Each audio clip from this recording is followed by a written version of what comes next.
Pawan Shah from 8th standard. Let's put our hands together to welcome him.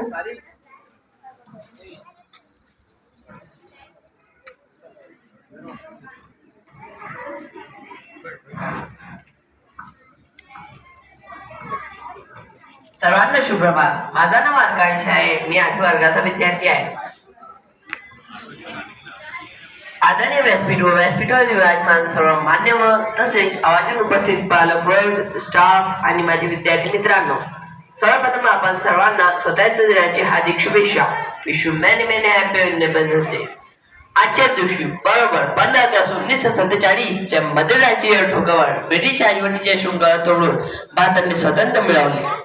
ती संपूर्ण देशभरासाठी उत्सवाची आठ ठरली. तेव्हापासून 15 ऑगस्ट हा दिवस भारतीय स्वातंत्र्य दिन म्हणून साजरा करण्यात येते. हा राष्ट्रीय पर्व संपूर्ण देशभरात अमाप उत्साहात साजरा केला जातो. माणूस असो किंवा देश असो, स्वातंत्र्यासारखे दुसरे कोणी सुख नाही हे जाणूनच भारतीय स्वातंत्र्यासाठी अनेकांनी आपले प्राण पाण्याला लावून प्रयत्न केले. त्या प्रयत्नांचे मार्ग वेगवेगळे असले तरी त्यांचा ध्येय करत होता आणि तो म्हणजे भारतीय स्वातंत्र्य. इंग्रजांनी 150 वर्ष भारतात राज्य केले. तेवढ्या काळात आमचा इतिहास, आमचा पराक्रम आणि आमचा स्वाभिमान नष्ट करण्याची त्यांनी कामे केली. भारतात शिक्षणाचा प्रचार देखावा निर्माण करून भारतीय तरुणांना पोट भरून कार्टून बनवणे हीच त्या शिक्षणाची मर्यादा होती. कलम कापडाचे आकर्षण निर्माण करून आमच्या शेतकऱ्यांना लुबाडले आणि चहाचा चक्का लावून आम्हाला पण लुबाडले. इंग्रजांचा हा काळबाजपणा ओळखणाऱ्या काहींनी त्यांच्या विरुद्ध शस्त्र उगारले. 1857 चे स्वातंत्र्य समर तात्या टोपे, झाशीची राणी लक्ष्मीबाई आणि नानासाहेब पेशवे यांनी गाजविले.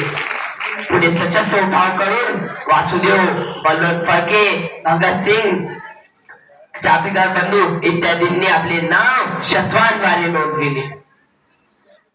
काहींनी तर इंग्रजी अधिकाऱ्यांची हत्या पण केली. जागृती झाली पण ती तळपली गेली.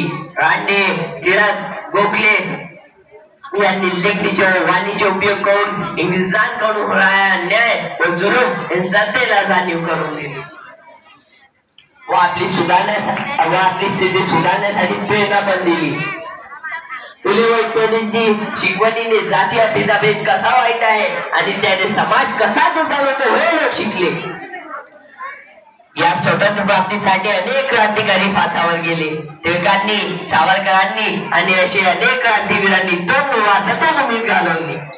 परंतु इंग्रजांनी यावर अधिकारपदी मोठमोठ्या पदव्या, हक्क नसलेल्या कविता यांच्या उपयोगाने भारतीय सत्तेत फुटाफूट निर्माण केली. उडा आणि सोडा हे त्यांनी त्यांचा तंत्र कायम रखण्यासाठी वापरलेला तंत्र होता. पुढे महात्मा गांधीजींच्याकडे देशाच्या नेतृत्व आल्यावर पूर्वीच्या मार्गांचे उपयोग होत नाही हे पाहून सत्याग्रहाचे व हिंसाचे मार्गाने जाण्याचा ते निश्चय केला. त्याबरोबर स्वदेशी, स्वावलंबन, असहकार अशा मार्गाने इंग्रजांविरुद्ध आंदोलन करायला शिकवले. सरकारी जुलमी कायदे, असहकार, अन्याय, नोकऱ्या या विरुद्ध सत्याग्रह पण केले. गांधीजींना जवाहरलाल नेहरू, वल्लभभाई पटेल, मौलाना आझाद यांनी पूर्ण पाठिंबा दिला.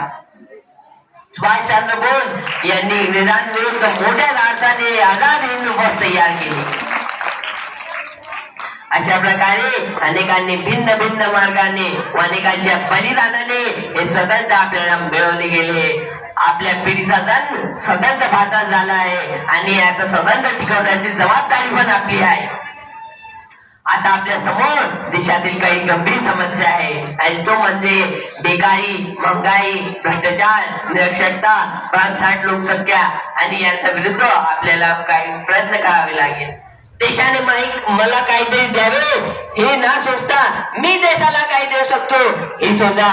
लहू वतन के शहीदों का रंग लाया है, उछल रहा है जमाने में नाम आजादी. लहू वतन के शहीदों का रंग लाया है, उछल रहा है जमाने में नाम आजादी. और दिल से निकलेंगी न मरकर भी वतन की उल्फत, मेरी मिट्टी से भी खुशबू वफा आएंगी, मेरी मिट्टी से भी खुशबू वफा. जय हिंद, जय भारत.